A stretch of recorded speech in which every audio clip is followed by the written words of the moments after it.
بسم الله الرحمن الرحيم جدد الدورشوينكا هير فدرالي هير مامل قبل سومالان إذا عدها كل دون مرتي شرفتا صلادين تيدان جعلهاي وقاشا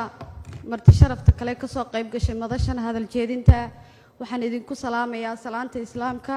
السلام عليكم ورحمة الله وبركاته waxaana ahay hodan abukar xasan oo mar labaad u sharaxan aqalka sare anigoo wajigayga iigu cusbayn waxaana ahay gabadhiinii aad u codayseen 16kii oo calafku ka hiiliyay oo laba cod layga badiyay maanta wajiyadeedii iskuma cusbideen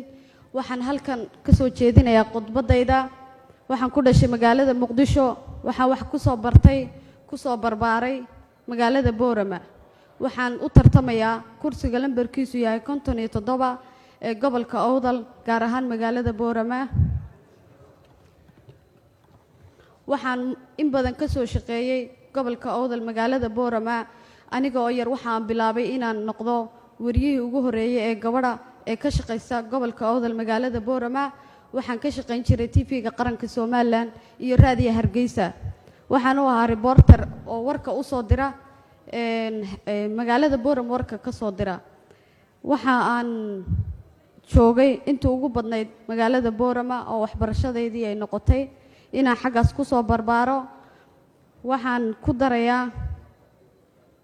anigu waxaan ahay gabadh dhalinyaro ah oo waqtiga dhalinyarnimo xoog iyo xilkasnimo iyo garashadeeda u horeysa una hiibeynaysa dhismaha dawladnimada Soomaaliya mudanayaal iyo marwooyin waxaan halkan isku soo taagay matalaadda shacabka Soomaaliland anigoo qalbigayga ku haya dareen ku dhisan midnimada iyo garab istaagta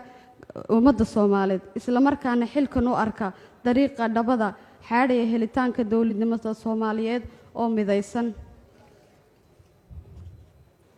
guntiga gabagabadii waan soo koobayaa dadku way daaleen waxaan ku soo koobayaa waxaan idin leeyahay idoorta